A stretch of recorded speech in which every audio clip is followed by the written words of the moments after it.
जय हिंद। आज हम सब बात करेंगे पुनर्जागरण के बारे में। क्या है पुनर्जागरण? पुनर्जागरण किस तरीके से पूरे दुनिया को ग्लोबलाइज कर दिया, किस तरीके से पुनर्जागरण ने पूरे दुनिया को एक अलग ढांचा में बदल दिया, किस तरीके से पुनर्जागरण के तहत आर्थिक, सामाजिक और भी अलग अलग कारण पैदा हुए, किस तरीके से पुनर्जागरण ने पूरे यूरोप को और किस तरीके से एशिया और इसके मिडिल ईस्ट देश को किस तरीके से बदल दिया और किस तरीके से इसका पतन हो गया। कि देख सकते हैं कि कुस्तुनतुनिया 1453 में कुस्तुनतुनिया के पतन के बाद किस तरीके से यूरोप में एक पुनर्जागरण की लहर उठी। तो पुनर्जागरण की शुरुआत के बारे में अगर बात करें तो पुनर्जागरण का शुरुआत मतलब पुनर्जागरण कब हुआ? तो पुनर्जागरण 1453 में जब ओटोमन साम्राज्य, द ग्रेट ओटोमन साम्राज्य फैल गया, तो इसे मुसलमानों का सबसे बड़ा साम्राज्य माना जाता है, ये फैल गया।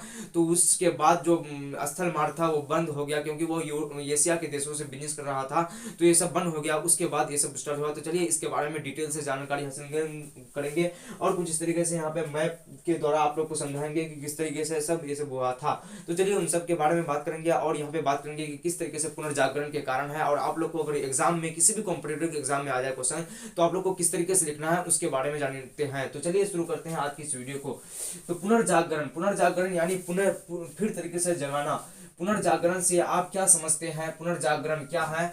देखिए, आप लोग को किसी भी टाइप का क्वेश्चन आ जाए, आप लोग को घबराना नहीं है, आप लोग को एकदम सीधा दिमाग को शांति करना है, उसके बाद सोचना है, सोचने के बाद एकदम अच्छी तरीके से आप लोग को क्वेश्चन को सोचना है कि किस तरीके से है, आप लोग को अच्छी तरीके से लिख देना है। पुनर्जागरण से आप क्या समझते हैं? पुनर्जागरण क्या है? पुनर्जागरण का अर्थ क्या है? इन सब के बारे में हम सब जानने वाले हैं। तो चलिए बात करते हैं आंसर कुछ इस तरीके से। पुनर्जागरण का शाब्दिक अर्थ है फिर से जगना। पुनर्जागरण का मतलब जैसे आप एक बार सो गए, सो के बाद दोबारा उठेंगे, कि वह पुनर्जागरण मतलब दोबारा जगे, तो ये सोने वाला पुनर्जागरण नहीं है, लेकिन ये पुनर्जागरण जैसे हम लोग सोते हैं उसी तरीके से है पुनर्जागरण। तो पुनर्जागरण कुछ इस तरीके से देख सकते हैं। पुनर्जागरण फिर से जगना मतलब सोया हुआ शेर को फिर से जगाना, मतलब पुनर्जागरण कहलाता है पुनर्जागरण। किंतु ये किसी सोए हुए व्यक्ति से संबंधित नहीं है, किंतु वह किसी सोए हुए व्यक्ति से संबंधित नहीं है। पुनर्जागरण मतलब कोई एक इलाका हो जो एकदम पूरा एकदम दब सा हो गया हो, फिर से एक बार जग उठा हो अचानक से, उसे हम लोग पुनर्जागरण कहते हैं। जैसे देख सकते हैं कि भारत में जैसे अंग्रेजों ने यहाँ पे शासन कर रहा था, तो भारत के लोगों को पता ही नहीं चला कि हम लोग गुलाम है, ऐसा एकदम पता चला कि हम लोग यहाँ पे आयस मौज की जिंदगी जी रहे हैं। तो जिस तरीके से जब ईस्ट इंडिया कंपनी धीरे धीरे वो अपना कब्जा स्टार्ट किया, तो उसके बाद पता चला कि किस तरीके से हम लोग यहाँ पे गुलामी के जंजीर में फंसे हुए हैं। तो उस समय हम लोग को पता चला, तो हम लोग कुछ इस तरीके से अपने देश को पुनर्जागरण किया और हम लोग को स्वतंत्रता मिली 1947 में।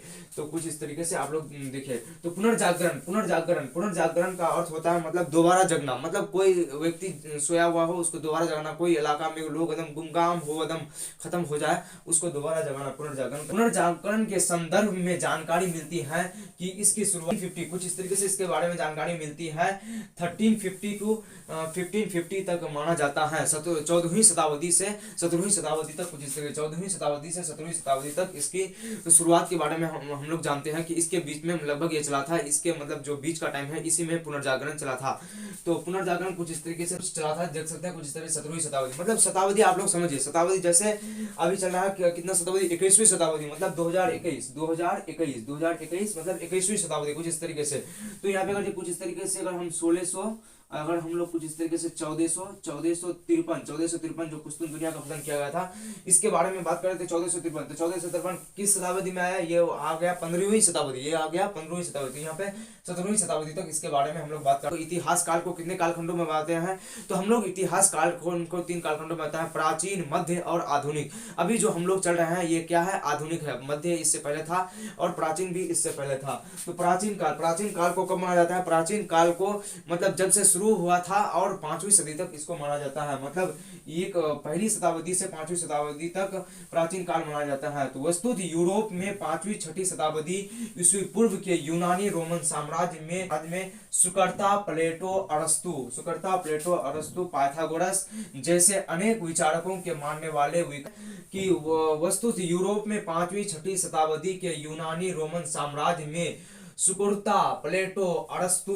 पाइथागोरस, आप लोग जानते हैं, मैथ में पढ़ चुके हैं पाइथागोरस त्रिक किस तरीके से होता है, तो पाइथागोरस के बारे में आप लोग जानते हैं, इस आप लोग सुने हैं, प्लेटो भी सुने होंगे। जैसे अनेक विचारकों ने मान विश्वासों आयामों को प्रस्तुत किया था, जिसका मध्य युग में पतन हो गया। क्या हो गया? मध्य युग में। प्राचीन युग में ये हुआ था, मतलब उदय हुआ था, लेकिन ये मध्य युग में पतन हो गया, कुछ इस तरीके से आप लोग को ये सब क्यों बता रहा है, आप लोग को पुनर्जागरण के बारे में बताना है, इसलिए आप सबको ये सब बता रहे हैं। आप लोग ध्यान से सुनिए इन सबको। वह पुनः 13वीं सदी के बाद, पुनः कुछ इस तरीके से 13वीं सदी के बाद पुष्पावस्था से जगत अवस्था लौट आए। जगत अवस्था लौट आए मतलब पुष्प अवस्था मतलब वो एकदम पूरा एकदम सोया हुआ था, तो कुछ इस तरीके से वो जागृत अवस्था में लौट आए।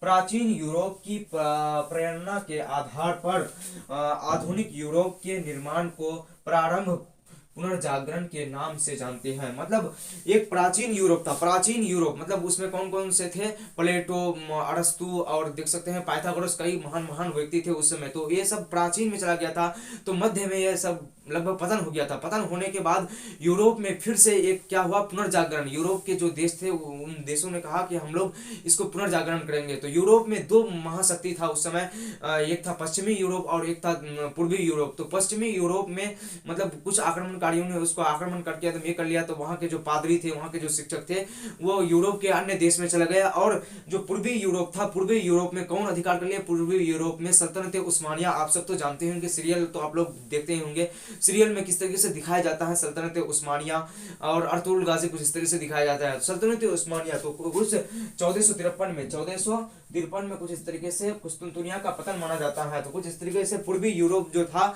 मतलब कुस्तुनतुनिया का ये था, तो कुछ इस तरीके से 1453 में उस्मान के बेटे उरहान गाजी ने कुछ इस तरीके से उसको पतन किया, मतलब उसको जीत लिया था 1453 ईस्वी में।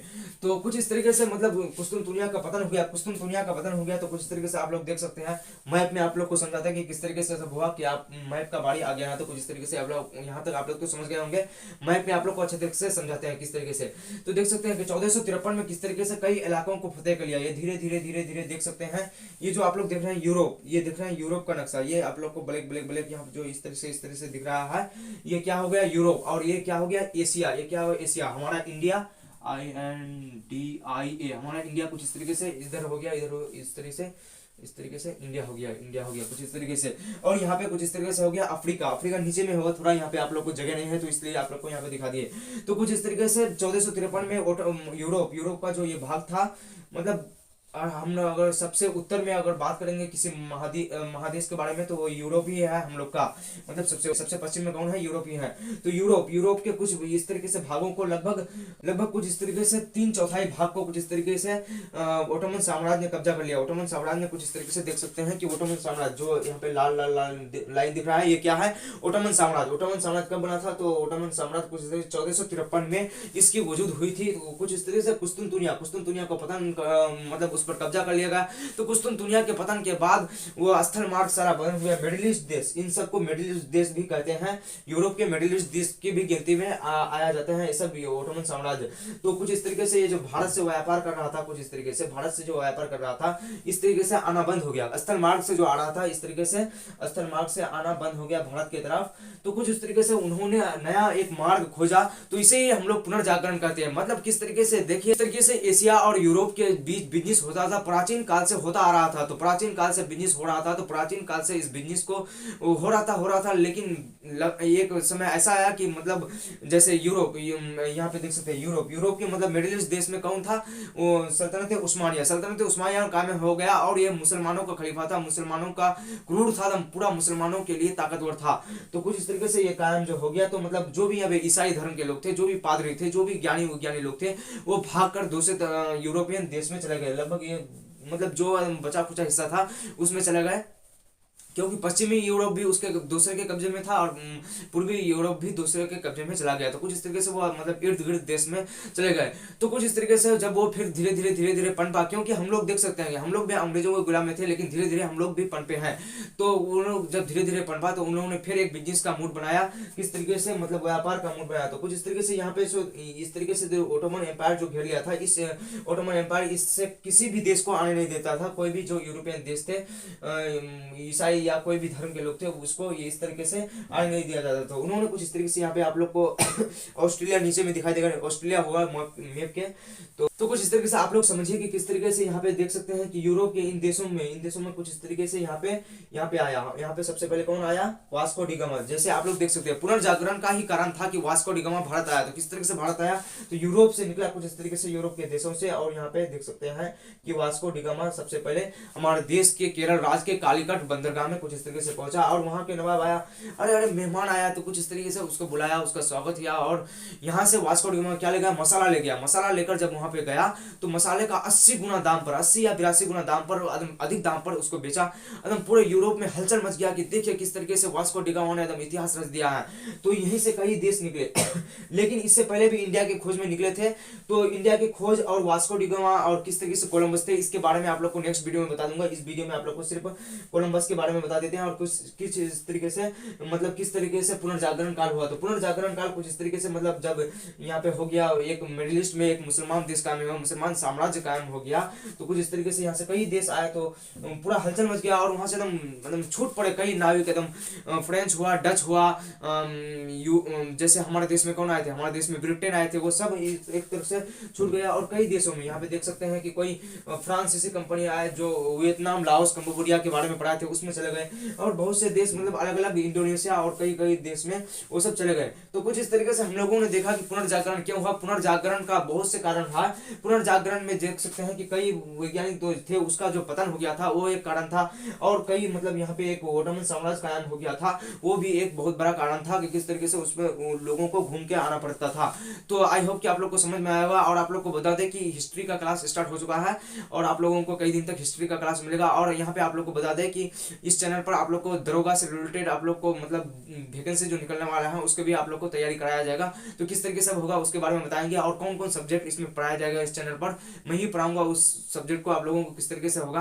तो आप लोग को कई इकोनॉमिक्स से रिलेटेड चैप्टर मिलेंगे, ज्योग्राफी से रिलेटेड मिलेंगे, इतिहास और जो भी पॉलिटिकल साइंस से रिलेटेड है उन सब आप लोग को यहाँ पे मिल जाएगा। और करंट अफेयर के लिए मैं यहाँ पे दूसरा चैनल बना दिया हूँ, वहाँ पे उस चैनल को आप लोग सर्च करते हैं जीएस सर। जी आप लोग लिखेंगे GS sir Bharat unique world, BHARAT Bharat, UNIQUE unique WORLD world, Bharat unique world. जिस तरह से लिखेंगे आप लोग को वहाँ पे चैनल मिल जाएगा। तो वहाँ से आप लोग करंट अफेयर के देख सकते हैं। और आप लोग को बहुत ही जल्दी अनाउंसमेंट कर दिया जाएगा किस तरीके से दरोगा हुआ। मैं पूरे तैयारी के साथ अभी आप लोग को, मतलब उसका क्लास लेने वाला हूँ। तो चलिए फिर मिलते हैं नेक्स्ट वीडियो में। Thanks for watching. जय हिंद।